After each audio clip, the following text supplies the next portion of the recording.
Le di todo lo que tenía, mi sangre, mi sudor, el olor a jabón de coco en mis manos ásperas. Pero nada, absolutamente nada, me pudo haber preparado para escuchar de mi propia hija, en Nochebuena, que debía irme porque la casa era de su suegra. Es duro decir esto en voz alta, incluso ahora, después de tanto tiempo. Siento un nudo en el pecho. Pero antes de contarte cómo esta historia navideña puso mi vida patas arriba y me obligó a empezar de nuevo a los 60, dale ya a me gusta. Suscríbete al canal y dime aquí en los comentarios desde qué ciudad me estás escuchando. Me encanta leeros, y saber que mi experiencia puede ayudar o inspirar a alguien ya es mi mayor recompensa. Verás, yo soy María. Tengo 62 años, pero la vida que llevé hasta los 58 me hizo sentir que tenía unos 90. Siempre fui esa mujer invisible, la limpiadora, la empleada de hogar, esa que entraba de puntillas en tu casa, limpiaba la suciedad que dejabas y se marchaba sin hacer ruido. Llevaba el olor a lejía impregnado en la piel, un olor fuerte que nunca desaparecía del todo, ni siquiera después de la ducha. Yo pensaba que era el olor de mi dignidad. Vivía en una casita sencilla, pero mía, en un barrio humilde de la periferia de Madrid.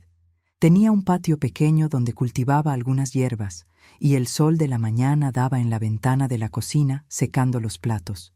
Era estrecho, pero era nuestro, mío y de José mientras él vivió, y luego mío y de Cristina.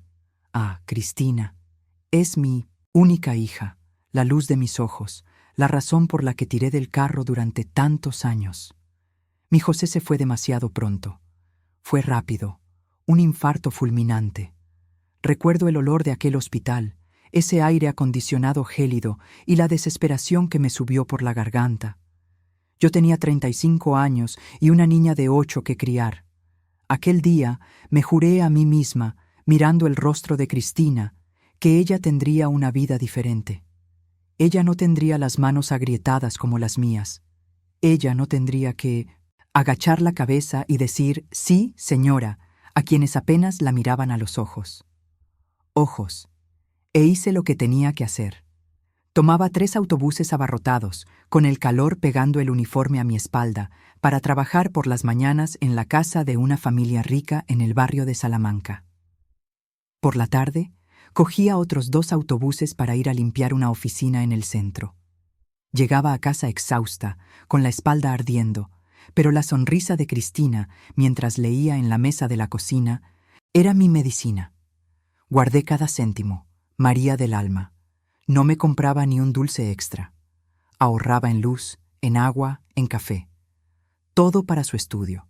Gracias a Dios, Cristina siempre fue muy inteligente, muy centrada. Se graduó en Administración de Empresas, con honores. Cuando me llamó para decirme que había conseguido su primer trabajo con contrato indefinido, lloré tanto por teléfono que mi jefa de entonces, doña Alicia, una persona hasta bondadosa, vino a verme pensando que había ocurrido alguna desgracia.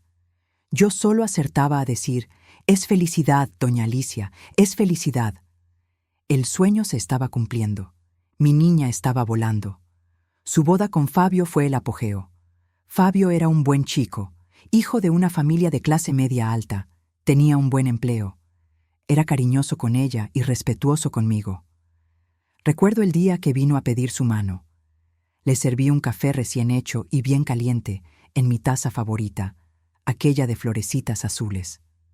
Me miró y dijo, «Doña María, prometo que haré muy feliz a Cristina, y usted siempre tendrá un lugar especial en nuestras vidas».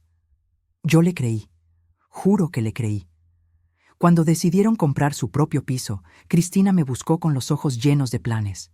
Necesitaban una entrada mayor para conseguir una hipoteca mejor, en un barrio más cerca de su trabajo. Me dijo, «Mamá, si vendemos tu casita, podremos pagar la entrada y además nos sobrará un buen dinero para amueblar el piso. Te vienes a vivir con nosotros, al cuarto. De invitados. La casa es grande, mamá. Nos ayudamos mutuamente y ya no tendrás que pagar alquiler ni el IBI». El olor de mi casita. El olor a buñuelos caseros que hacía los domingos. El olor a tierra mojada del patio trasero. Aquella casa era la única cosa material que José me había dejado. Pero, ¿qué es una casa comparada con la felicidad de mi hija? La vendí. Lo vendí todo. No lo pensé 2 veces. La casa se fue, junto con mi último vínculo físico con el pasado. La transacción fue rápida. Firmé los papeles y sentí un escalofrío extraño en el estómago, pero me consolé pensando que ahora estaría cerca de mi niña. Su apartamento era hermoso, nuevo, moderno, con olor a pintura fresca y alfombra nueva. La habitación de invitados era pequeña, pero tenía una ventana que daba a la calle. Traje solo lo esencial: mi Biblia, las fotos de José y la vieja máquina de coser que usaba para hacer algunos trabajos ocasionales. Al principio fue genial. Yo ayudaba en la casa. Hacía la comida. Esa comida casera, con ajo y cebolla al punto, que tanto le encantaba a Fabio. Me sentía útil. Yo pensaba: gracias a Dios, María, estás descansando. Lo lograste. Ahora solo tienes que disfrutar de tu hija. Pero lentamente, el aire empezó a enrarecerse. La suegra de Fabio, Rosalía, era mi opuesto. Perfumada, elegante, siempre con joyas discretas y con un tono de voz que no necesitaba ser alto para ser autoritario. Ella vivía en otra provincia, pero empezó a aparecer con frecuencia. Y cuando venía, el apartamento se volvía suyo. Rosalía no me confrontaba directamente. Usaba a Cristina. «Cris, ¿estás segura de que tu madre está usando el detergente correcto para el cristal? No se está manchando, ¿verdad? A Fabio le encanta el pollo asado, pero tiene alergia a la pimienta negra. Rosalía, su madre, siempre lo hace sin ella». Yo notaba cómo Cristina se tensaba, su rostro se ponía rojo. Y yo, que siempre fui la mujer que resolvía problemas, empecé a sentirme el problema. El olor de mi sazón pasó a ser una molestia. Mis cacerolas viejas, que yo usaba con tanto cariño, fueron reemplazadas por un juego de acero inoxidable carísimo que yo ni me atrevía a tocar. Me recluí. Empecé a vivir en mi habitación, saliendo solo para ir al baño y para preparar el desayuno, lo cual era mi última trinchera. Me sentaba en la punta de la cama y observaba el movimiento de la calle, echando de menos el calor de mi patio. La Navidad llegó como un peso de plomo. Roselia llevaba una semana en la ciudad. El ambiente era glacial. Había redecorado el salón con adornos que habían venido de Miami. La mesa del comedor parecía un desfile de revista. Yo estaba animada, a pesar de todo. Era la primera vez que pasaría la Navidad con Cristina en la casa nueva, una casa que yo ayudé a comprar. Me puse mi mejor vestido, uno azul marino que guardaba para ocasiones especiales, y me eché mi perfume de lavanda. En la cocina, el olor del pavo asado se mezclaba con el aroma dulzón de los vinos caros que Fabio había abierto. Roselia supervisaba todo, impecable en su vestido de seda roja. Cuando la familia de Fabio empezó a llegar, tíos, primos, todos muy elegantes y ruidosos, me sentí un cuerpo extraño en mi propio hogar. Intenté ayudar, llevar las copas, pero Roselia me interceptó con una sonrisa forzada. «Señora María, por favor, siéntese. Deje que el personal del catering se ocupe de eso. La Navidad es para relajarse». «¿No?». Me senté en el sofá, apretujada entre un primo de Fabio que no paraba de mirar el móvil y una tía que hablaba sin cesar sobre el viaje a París. Nadie me hablaba, pero yo oía a Roselia brillar, contando historias de la infancia de Fabio, de lo esencial que ella era en su vida. A la hora de la cena, el momento más esperado, la mesa estaba abarrotada. Roselia, sentada en la cabecera, parecía la reina. Cristina estaba a su lado, sonriendo nerviosamente. Fui la última en acercarme. No había sitio. Busqué los ojos de Cristina, que desvió la mirada hacia su plato. «Fabio, ¿no has puesto una silla más para tu madre?», Roselia preguntó, con una voz dulce que parecía hecha de hielo. Fabio, visiblemente incómoda, murmuró: «Ah, es que no cabía, mamá». Rosilén entonces se giró hacia mí, la voz todavía baja, pero con una autoridad que me heló hasta los huesos. Doña María, ¿por qué no come en la barra de la cocina? Es más cómodo para todos, ¿verdad? Aquí en la mesa estamos muy apretados. Al fin y al cabo, este sitio es de mi suegra. Salga. El murmullo de las conversaciones en el salón pareció desvanecerse. El olor del pavo se volvió nauseabundo. Sentí que mi rostro ardía y las lágrimas que contuve durante años de trabajo duro amenazaron con desbordarse. Miré a Cristina, mi hija, que no me miraba, y lo único que pude hacer fue levantarme. Mis piernas temblaban, pero mi dignidad, esa que el olor a lejía me enseñó a tener, me hizo dar la espalda a aquella mesa abundante. Caminé hacia mi pequeña habitación, sintiendo la mirada de todos en mi espalda. El sonido de mi propia respiración era lo único real en ese momento. No iba a comer en la barra. No iba a llorar delante de Rosilene. Cogí mi pequeña maleta con ruedas que estaba en el fondo del armario y empecé a meter mis pocas prendas dentro. Mi Biblia, las fotos de José, la máquina de coser. Tenía que salir de allí antes de que Cristina tuviera que verme derrumbarme. Tenía que irme de aquella casa que ayudé a levantar, donde fui reducida a un estorbo. Lo que sucedió después, cuando salí por la puerta con Rosilene y Cristina mirándome, fue lo que realmente lo cambió todo. Y eso es lo que necesito contarte en nuestro próximo video. No te lo pierdas, porque la historia de María no había hecho más que empezar. Porque la historia de María no había hecho más que empezar. Cerré la cremallera de la maleta. El sonido metálico era un ruido vulgar en aquel silencio navideño ensordecedor. Miré el reloj digital en la mesita de noche, las 20:35. La cena acababa de empezar, pronto se harían los brindis y yo estaría a kilómetros de distancia cuando cortaran el pavo. Me detuve frente al espejo. Mi vestido, el azul marino, el que guardaba para las ocasiones de fiesta, parecía tragarme. Yo estaba pálida, pero extrañamente firme. La dignidad es una armadura pesada. En ese momento yo no era doña María, la madre, la suegra, la limpiadora. Yo era solo un cuerpo que se marchaba. Tomé la maleta de ruedas, que parecía pesar 1 tonelada, y mi bolso. Dejé la máquina de coser. Era demasiado pesada. Volvería a por ella, pensé, o no volvería nunca más. Abrí la puerta del dormitorio. El pasillo, que siempre estaba fresco a causa del aire acondicionado central, me pareció helado.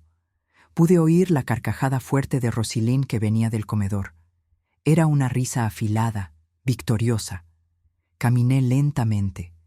Cada paso mío sobre la madera pulida del salón era un punto final en la vida que yo había planeado para mí. Cuando llegué a la entrada del comedor, todos dejaron de hablar. No era un silencio respetuoso. Era el silencio que se hace cuando se espera que un objeto incómodo sea retirado. Cristina estaba sentada. Finalmente me miró. Sus ojos estaban llorosos, pero había una dureza en la boca, un miedo paralizante a desagradar a su marido y a su suegra. Ella no se levantó. No abrió la boca. Me traicionó con su silencio. Rosilene, sin embargo, se levantó. Se llevó la mano al pecho con una expresión de falsa sorpresa que me dio ganas de vomitar el olor a lavanda que yo usaba. «Doña María, ¿a dónde va? Es Navidad».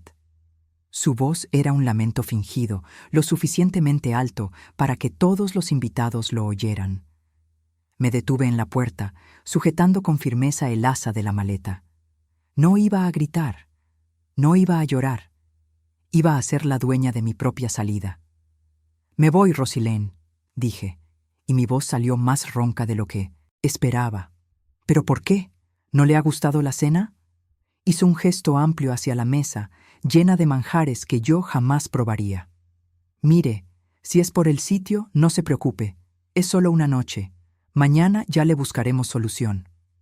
Miré a Cristina, mi hija, a quien sostuve en mi regazo, la persona a la que enseñé a atar los cordones, a la que alimenté con mi sacrificio, seguía con la mirada baja. Ese fue mi límite. La puñalada no vino de Rosilene, vino del silencio de Cristina. Respiré hondo, sintiendo el olor del vino caro y del pavo que ahora me daban náuseas. «No voy a comer en la barra, Rosilín», dije, mirándola directamente a los ojos, que eran fríos y azules como el hielo. «Y no soy un estorbo que necesita que le busquen una solución para el día siguiente. Ayudé a pagar esta casa, pero este ya no es mi hogar». No le di tiempo a responder. Me di la vuelta y empecé a tirar de la maleta. El ruido de las rueditas en el mármol fue mi grito de guerra. Aceleré el paso, la garganta seca, sintiendo el frío del aire acondicionado en mi piel sudada. Necesitaba la calle, necesitaba aire. Al salir por la puerta principal, el viento frío de aquella noche de diciembre me golpeó.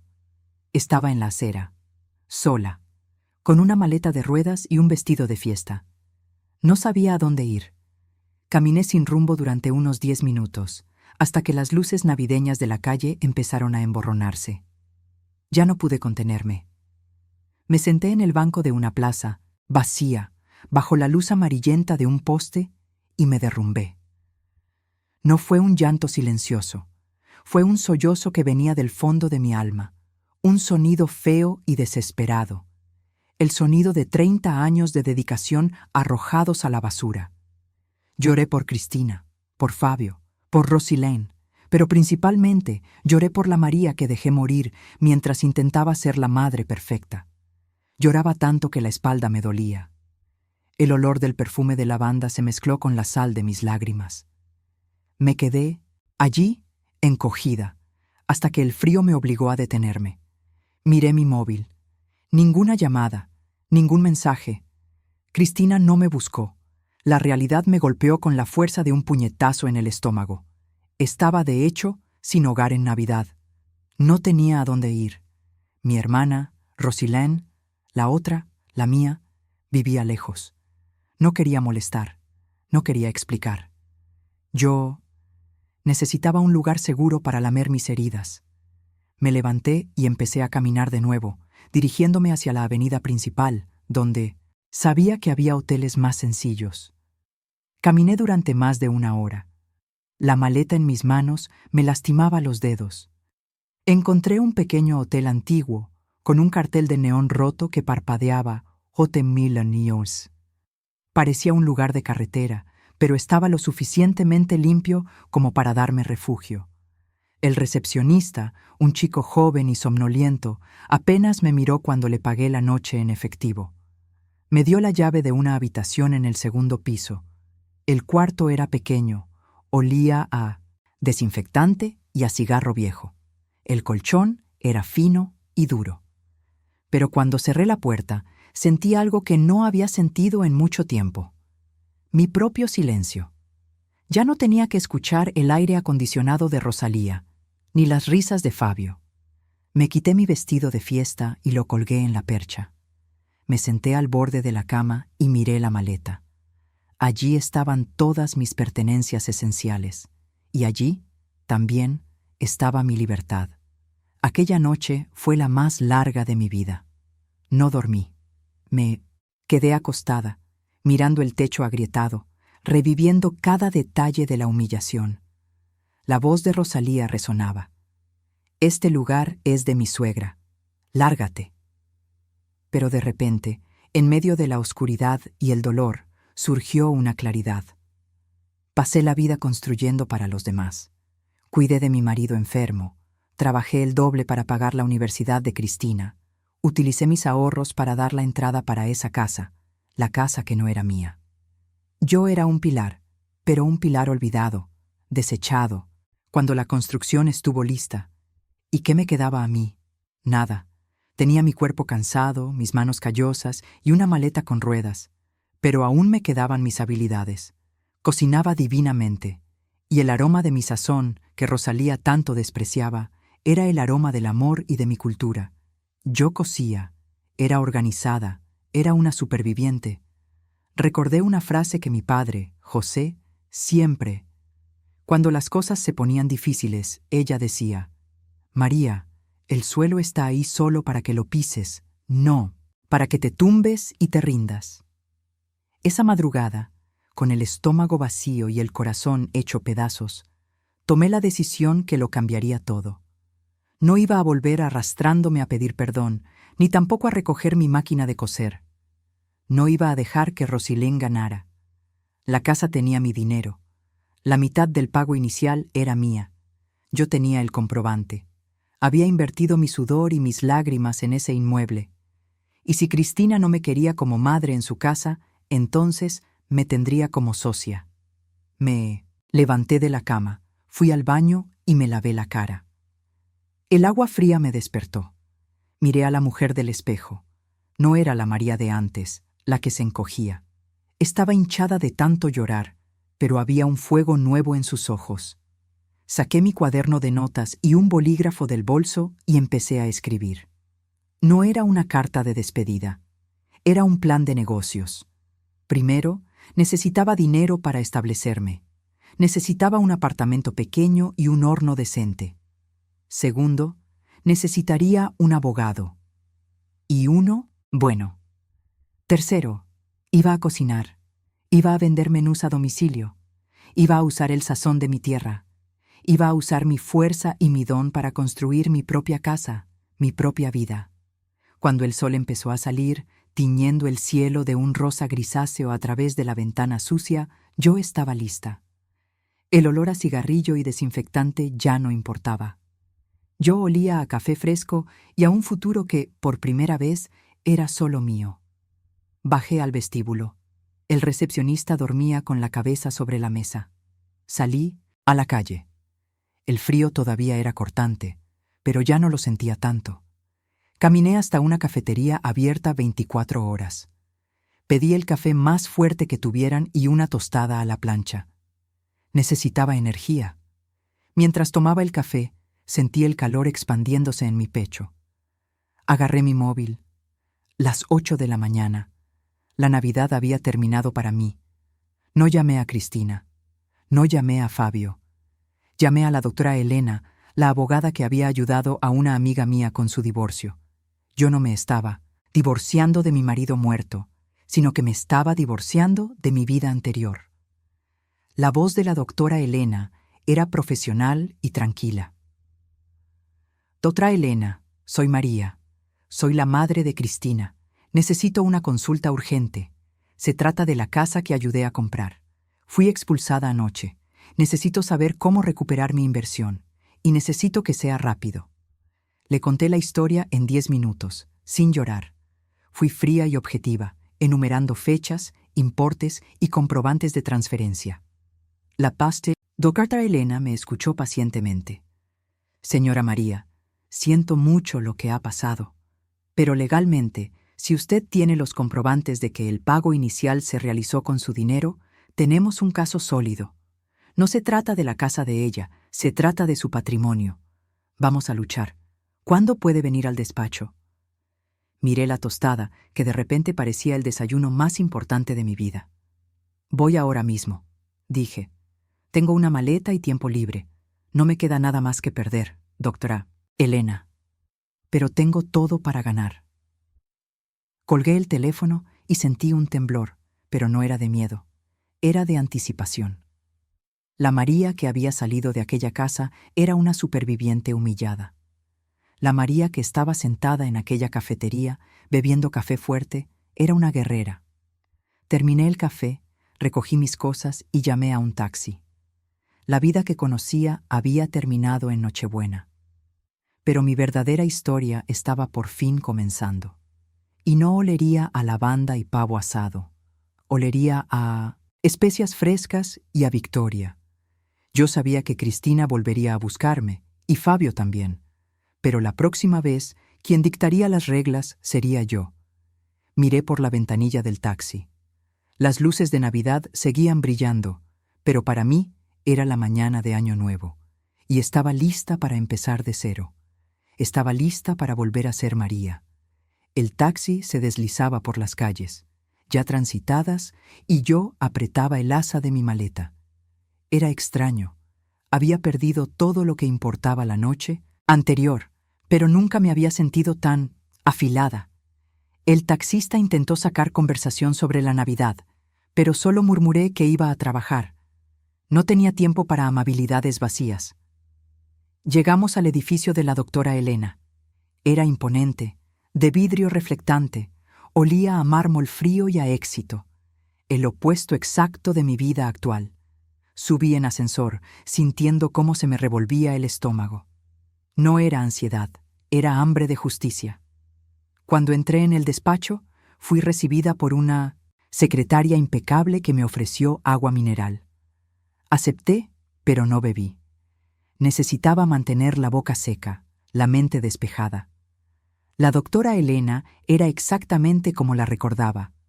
Alta, con un corte de pelo pulcro y ojos que parecían calcularlo todo.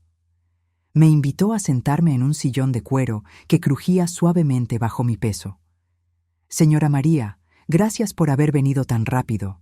Vayamos directas al grano», comenzó ella, la voz baja y firme como un bisturí.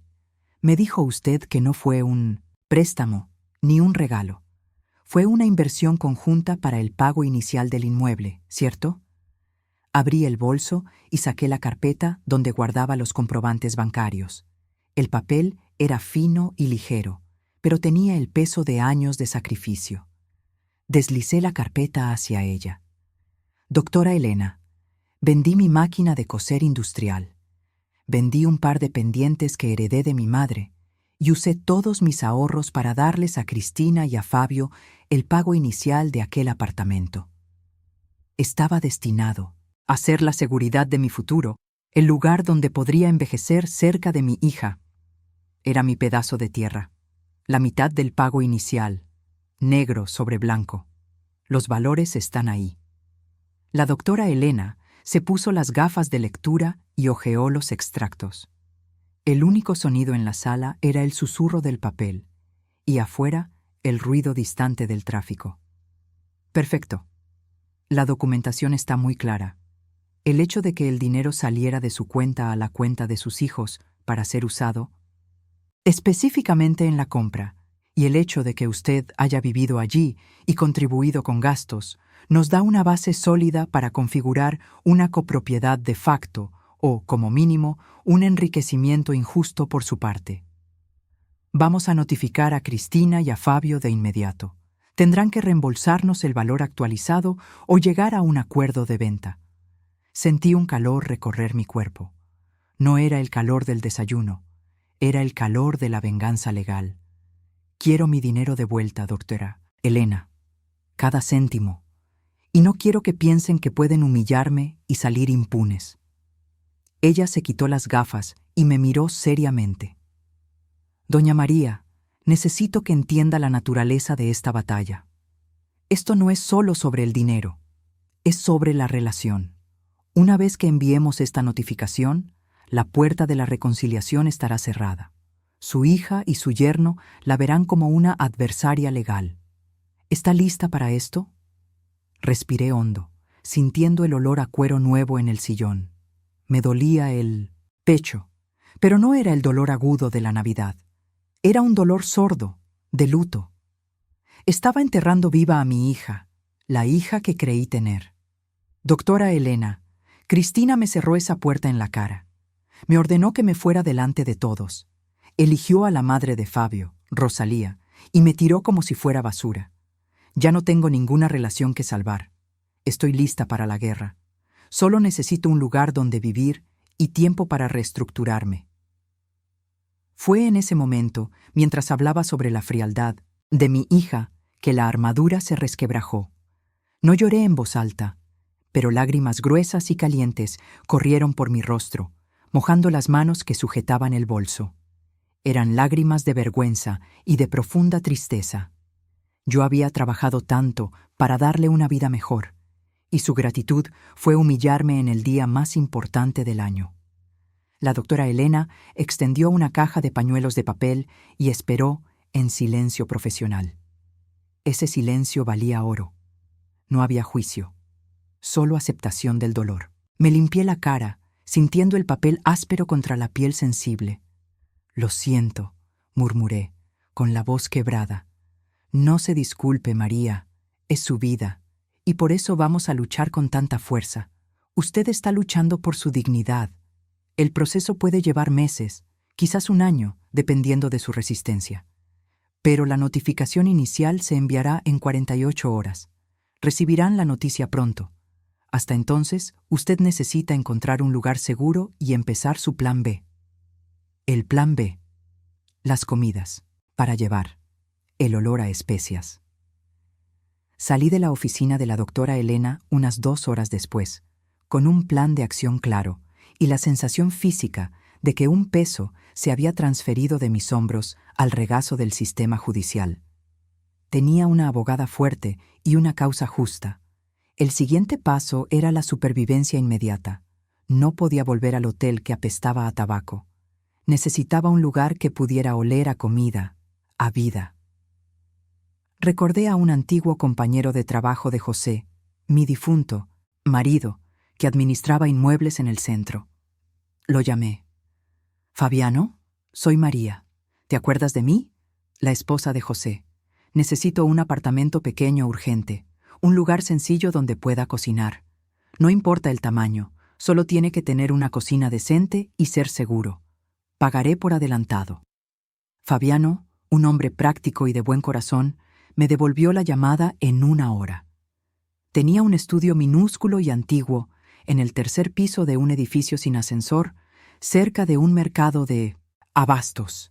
El alquiler era barato y él confiaba en mí. «María, es solo un sitio para salir del paso. La cocina es nueva, pero el resto es viejo. ¿Te sirve?» «Es perfecto, Fabiano. Recojo las llaves hoy mismo».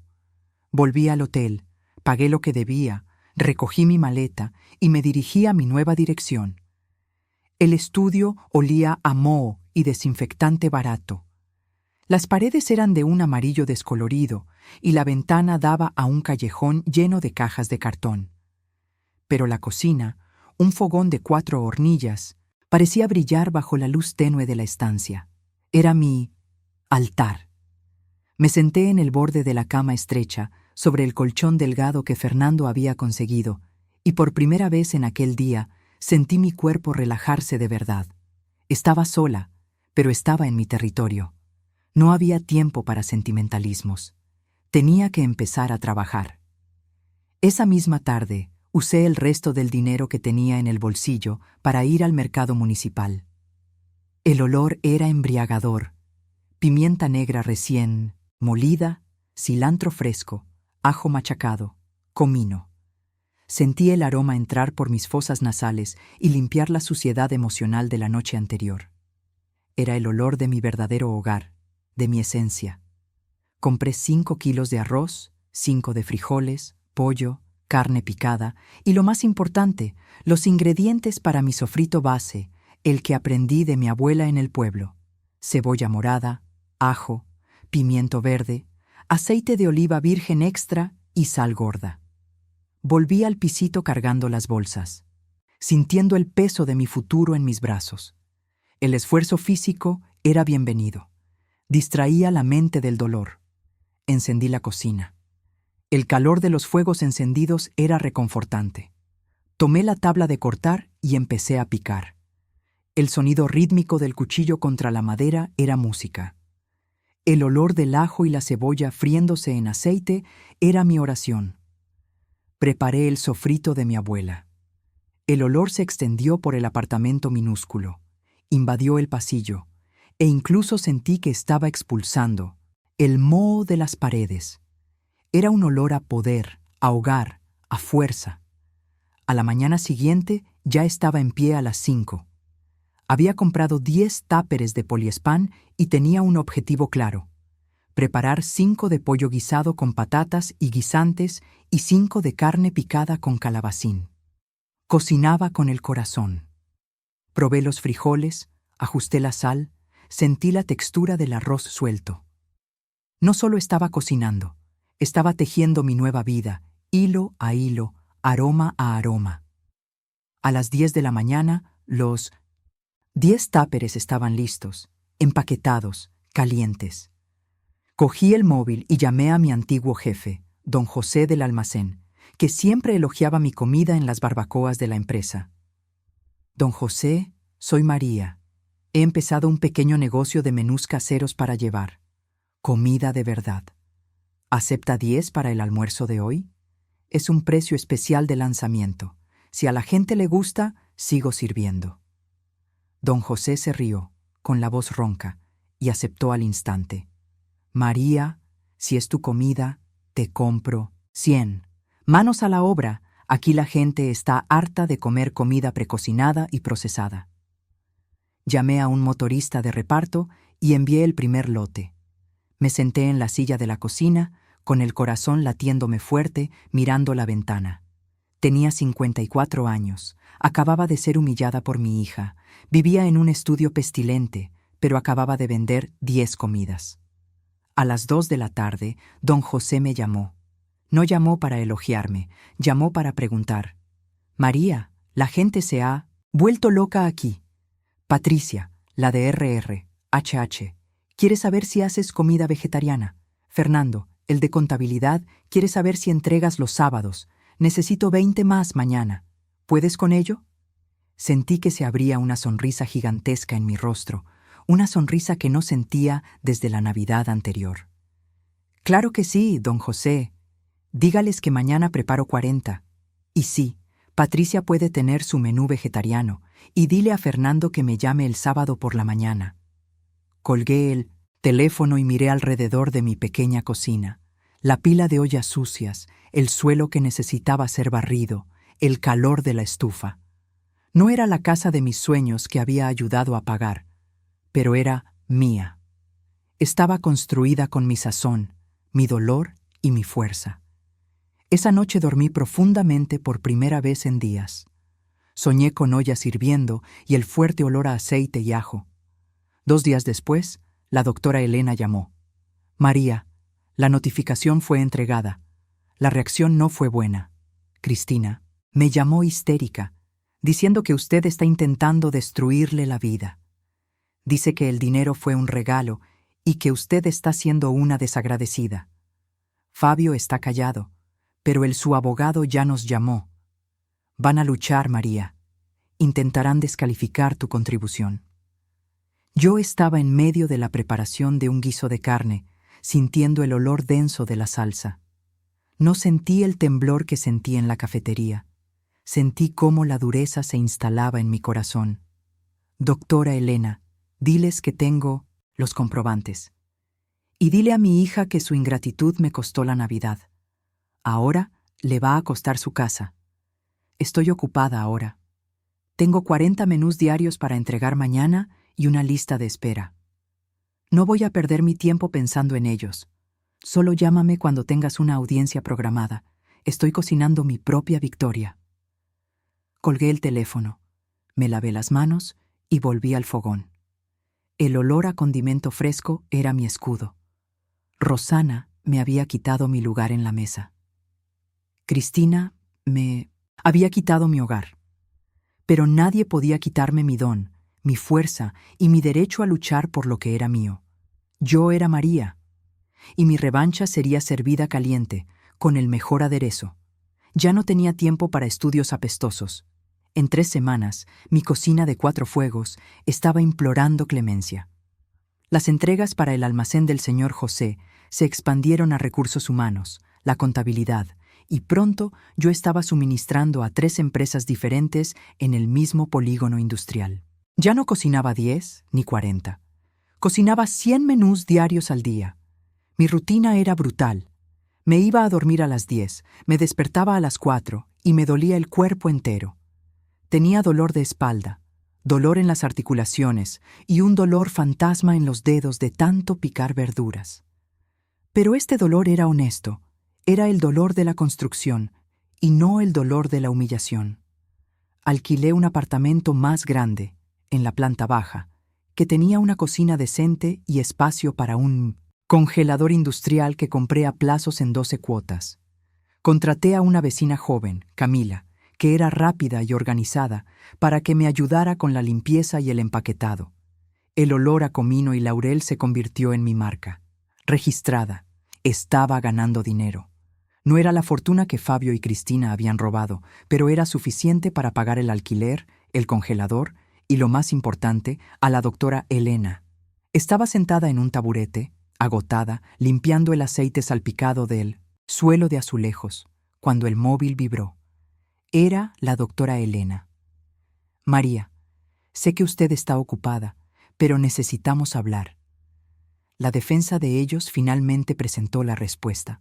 Respiré hondo, sintiendo el olor ácido del desinfectante mezclado con el olor persistente de la carne asada. Dígame, doctora, tengo 10 minutos antes de empezar a sofreír las verduras para mañana. El tono de la doctora Elena era diferente, más serio, casi disgustado. No solo están negando el préstamo, María, le están atacando a usted. La defensa argumenta que los 180.000 euros no fueron un préstamo, sino un regalo, dado en un momento de gran inestabilidad emocional por su parte. El trapo de suelo se resbaló de mi mano. La cocina, que antes parecía un campo de batalla glorioso, se quedó en silencio y fría. ¿Inestabilidad? ¿Qué quiere decir eso? Estaba trabajando, estaba lúcida. Están intentando descalificar su capacidad para gestionar sus finanzas. Han adjuntado informes de un psicólogo que, según ellos, usted consultó en aquella época. Alegan que usted estaba tan desesperada por la convivencia familiar que ofreció el dinero como una forma de forzar la permanencia en sus vidas, como si usted estuviera comprando su afecto. Aquellas palabras me golpearon como un puñetazo en el estómago, sacando el aire de mis pulmones. Comprar afecto. El psicólogo. Sí, había ido a un psicólogo. No por inestabilidad, sino por luto. Cuando Fabio perdió su trabajo y vi a Cristina tan triste, me preocupé por mi propia capacidad de apoyarlos sin derrumbarme. Busqué ayuda para ser una madre y suegra, mejor, más fuerte, más presente. Y ahora estaban usando mi fragilidad, mi búsqueda de salud mental, como prueba de que estaba loca. Eso es mentira. Fui para hablar sobre el duelo por la pérdida de mi casa antigua, doctora. Estaba triste, sí, pero no inestable. Esto es una calumnia. Lo sé, María, pero ellos tienen la documentación y está siendo usada para pintar un cuadro de una madre controladora que, al ser rechazada, está intentando recuperar el dinero de forma vengativa. Incluso mencionaron el episodio de Navidad, distorsionando los hechos. Dijeron que usted tuvo un brote en la cena de Nochebuena y tuvo que ser retirada. Sentí que la sangre me hervía. No era por el dinero. El dinero podía rehacerlo, ya lo estaba rehaciendo. Era por mi dignidad, por mi historia. Estaban reescribiendo mi vida como un cuento de terror donde yo era la villana desesperada. Dígale a su abogado que voy a demandarlos por calumnia también. Quiero la copia de esa petición. Quiero ver el rostro del psicólogo que firmó esa barbaridad. María, cálmese. La emoción es exactamente lo que quieren usar en su contra. Necesitamos ser fríos. ¿Fría? No soy fría, doctora Elena. Soy una madre que ha sido destrozada. Están intentando quitarme mi cordura para justificar el robo.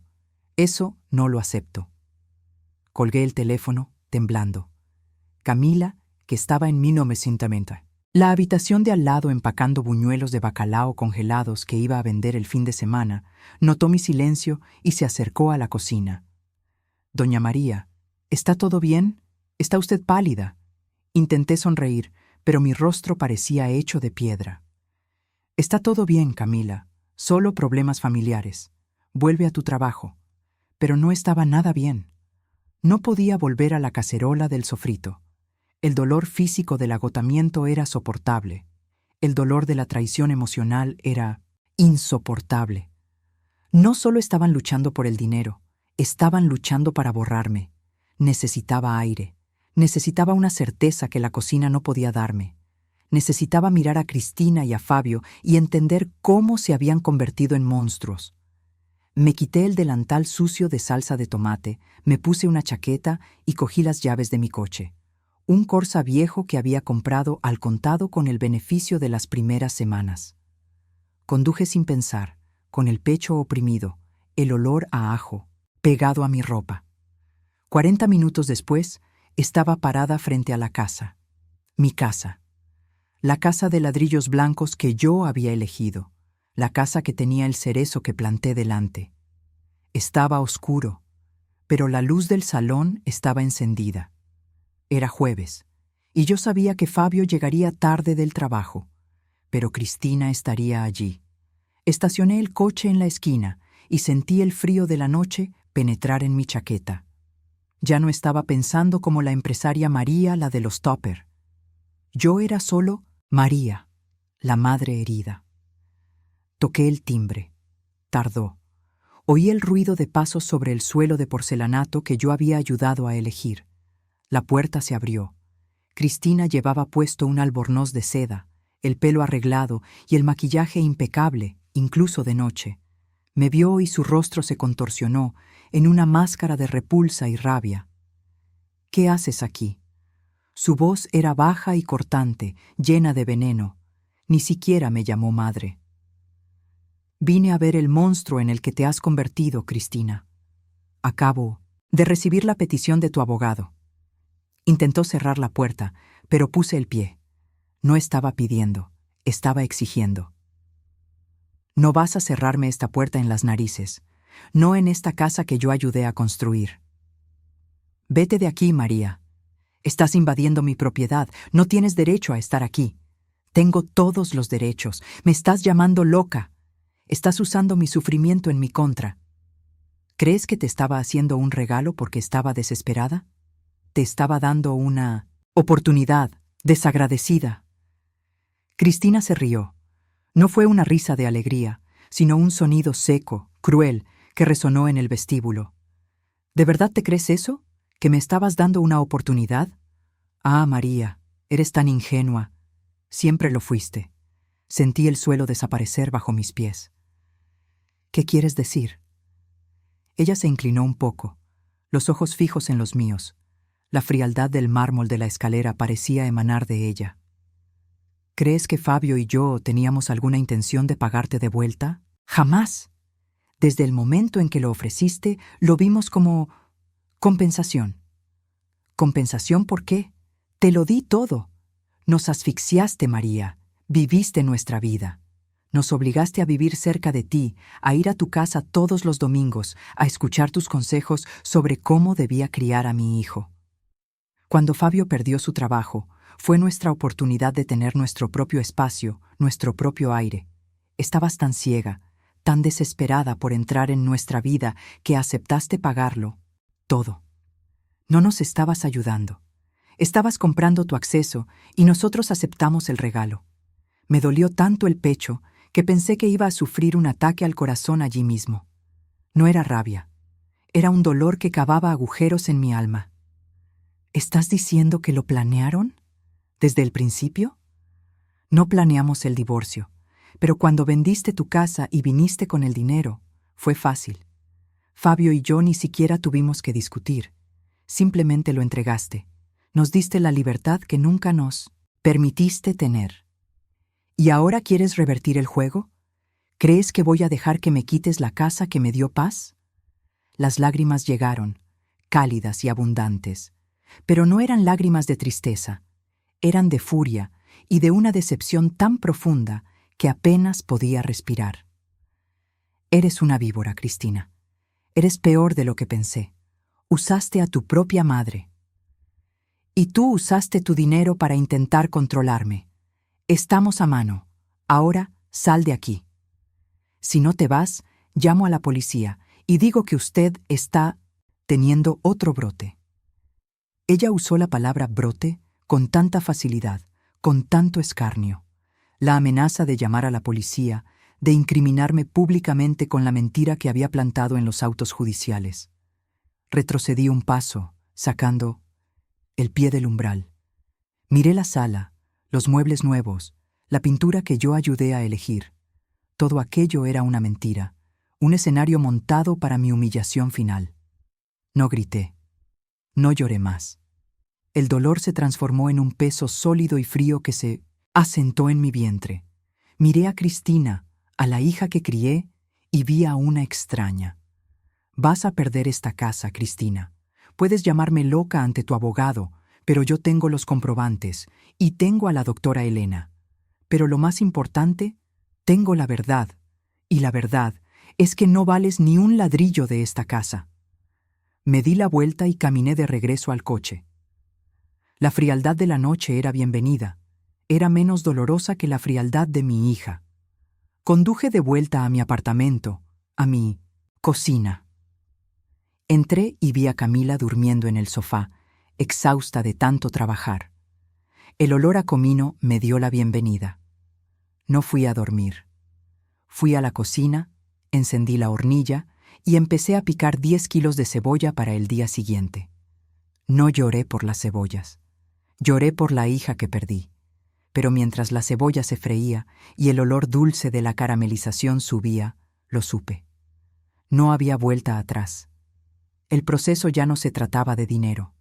Se trataba de justicia.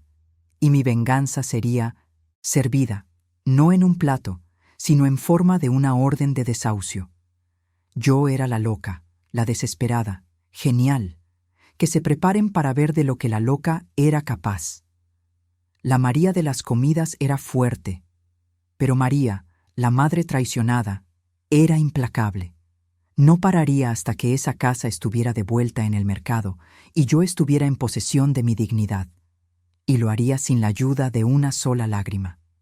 Estaba cocinando mi victoria, y el fuego estaba muy alto. El sol empezó a salir, un gris, acuoso sobre la ventana de mi cocina. Llevaba de pie más de 6 horas, 10 kilos de cebolla picada, sofrita y caramelizada. Mi cuerpo estaba rígido, las rodillas me dolían de estar tanto tiempo parada sobre el suelo frío. Quité el delantal grueso, manchado de grasa y pimentón, y lo tiré sobre la silla. El olor de la cocina se me pegaba, un aroma fuerte de ajo y comino que, paradójicamente, era el único olor que me parecía honesto en ese momento. Miré el reloj. Casi las 6 de la mañana. Camila se movió en el sofá, abrió los ojos, parpadeando contra la luz tenue. Vio mi rostro, no el rostro hinchado por el llanto, sino el rostro vacío, agotado, y supo que la noche había sido larga y terrible. María, por el amor de Dios, ¿no ha dormido usted? No, hija mía, no dormí. Se levantó, envuelta en la manta de franela, y se acercó a mí. No me tocó, solo se detuvo a una distancia respetuosa. Camila era así. Sabía cuándo el dolor era demasiado grande para ser invadido. Cancelamos los pedidos de hoy. No, no cancelamos.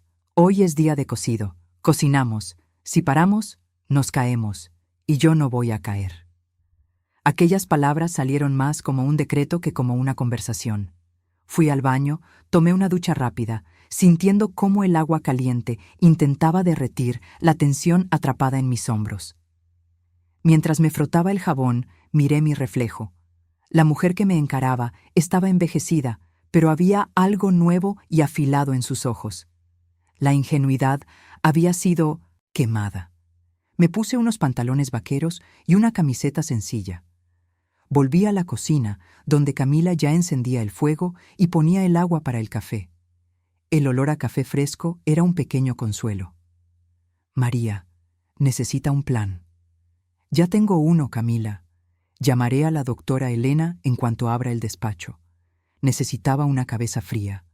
La rabia de Cristina era un incendio que me consumía, pero el fuego necesitaba ser dirigido. A las 9:30 estaba sentada en el despacho impecable de la doctora Elena, en el centro de Madrid. El aire acondicionado estaba helado y el olor era a cuero nuevo y papel timbrado. Elena era una mujer de 40 y tantos, con una postura de acero y una voz que no admitía rodeos. Yo conté la escena de la Navidad, la expulsión, el escarnio de Cristina y la confesión de que la casa era vista como compensación. Mientras hablaba, no temblé. Mantuve la voz firme, como si estuviera leyendo un informe financiero. Elena escuchaba, con la mano apoyada en la barbilla, sin interrumpir. Cuando terminé, ella respiró hondo. María, siendo muy franca, el lado emocional es terrible, pero legalmente esto nos fortalece. Su confesión aunque informal, demuestra que había un acuerdo previo para inducirte al error, o al menos un enriquecimiento ilícito sin causa. Tenemos los comprobantes de todas las transferencias bancarias. Tenemos la venta de tu casa. El valor de la causa es irrefutable. ¿Y el argumento de ella sobre mi brote? Elena sonrió, una sonrisa pequeña y profesional. Ese es el juego sucio que está dispuesta a jugar María, pero es fácil de desmantelar. Estás aquí, lúcida, llevando un negocio de éxito, pagando una abogada cara. Si hubieras tenido un brote que te hiciera incapaz de gestionar tus finanzas, yo no estaría hablando contigo. Tu médica, la doctora Rosario, ya preparó una declaración que atestigua tu plena capacidad mental y emocional. El argumento de ella es solo humo. Pero el proceso será largo, muy largo y caro. Cristina y Fabio tienen la ventaja de estar dentro del inmueble. El juez no va a simplemente desalojarlos al día siguiente. Habrá audiencia, peritaje, recursos. ¿Estás preparada para eso? Miré mis manos, callosas de tanto mover ollas pesadas. Estoy preparada para la guerra, pero no puedo quedarme en Madrid. Elena levantó una ceja. ¿Por qué? Porque no aguanto más. No soporto seguir pasando por delante de esa casa, ni saber que estoy respirando el mismo aire que ella. Necesito espacio para trabajar y para curarme. Tengo que duplicar la producción de María, la de los almuerzos. Necesito capital circulante para pagar esta pelea. La idea surgió en mi cabeza allí, en el despacho frío, oliendo a dinero y poder. Era radical, pero era la única forma de sobrevivir. Voy a vender este apartamento, doctora Elena. El apartamento que había comprado con lo que me quedaba de la venta de mi casa, mi último refugio seguro en la ciudad. ¿Vender? ¿A dónde va usted? Me voy al interior. A Cuenca. Tenía una prima lejana allí, que me había ofrecido una nave pequeña, antigua, pero con una cocina industrial semimontada, a un precio irrisorio. Yo había ignorado la oferta en su momento, pensando que necesitaba estar cerca de Cristina. ¡Qué ironía! Voy a transformar a María de las Fiambreras en una operación mayor. Vendo este apartamento, pago sus honorarios iniciales y uso el resto para montar la nueva cocina y vivir por lo menos un año sin preocuparme por el beneficio diario. Voy a centrarme en hacer crecer el negocio y ganar el proceso. Necesito una desintoxicación de esta ciudad, de esta vida, y principalmente de ella. Elena me miró con un respeto recién adquirido. Vio que ya no era la madre desesperada, sino una empresaria en modo de supervivencia. Es una jugada arriesgada, María, pero es inteligente. Si usted tiene estabilidad financiera, la presión psicológica del proceso será menor. Y si usted sale de escena, Cristina no tendrá el placer de ver su dolor. Asentí. Su placer era mi veneno. Esa misma tarde llamé a mi prima en Cuenca, cerré el trato de la nave y llamé a una inmobiliaria. La prisa era vital. No podía dar tiempo a que el rencor me paralizara. Cuando volví a casa, Camila estaba limpiando las grandes ollas de cocido. El olor a humo y carne ahumada llenaba el aire. ¿Qué dijo la doctora Elena? Dijo que vamos a ganar, pero he decidido que ya no nos quedaremos aquí. Vamos a mudarnos. Camila soltó el mocho, con los ojos como platos. ¿Mudarnos? ¿A dónde? Al interior, a Cuenca. Le expliqué el plan, la nave, la expansión del negocio, la necesidad de recortar gastos y centrarse en el proceso. Camila se sentó frente a mí, con las manos en rodillas. Era una joven de 20 años, con su vida hecha en Madrid. Me sentí culpable por arrastrarla a mi drama. Camila, no tienes por qué ir. Yo te doy lo que necesites para mantenerte aquí, conseguir otro trabajo. No, María. Iré. La respuesta fue inmediata, sin dudar. ¿Por qué, hija? Porque soy su compañera, María, y porque, cuando estaba en la miseria, usted me dio un plato de comida y un trabajo. Sé lo que es la lealtad. Iré con usted a donde vaya. Y, francamente, Madrid me está sacando de quicio. Aquel momento, La confirmación silenciosa de la lealtad de Camila valió más que la casa de Cristina. Ella era la hija que no supe criar, pero que la vida me dio. La abracé, y esta vez las lágrimas vinieron, pero eran lágrimas de gratitud, no de pérdida. En 2 semanas, el apartamento estaba vendido. Sentí un alivio físico al firmar los papeles y ver el dinero ingresar en la cuenta. No era la misma cantidad que había perdido por culpa de Cristina, pero era suficiente para darme fuerzas. El día de la mudanza, las cajas estaban apiladas en medio de la sala vacía. El apartamento olía a polvo y a despedida. Miré por la ventana. Abajo, en algún lugar, Cristina estaba viviendo en mi casa, cómoda y convencida de su victoria. Cogí mi móvil. Escribí un mensaje para ella. No era una amenaza, ni una súplica. Era un adiós. Cristina. Me voy de Madrid. Ganaste la batalla de Navidad, pero la guerra no ha hecho más que empezar.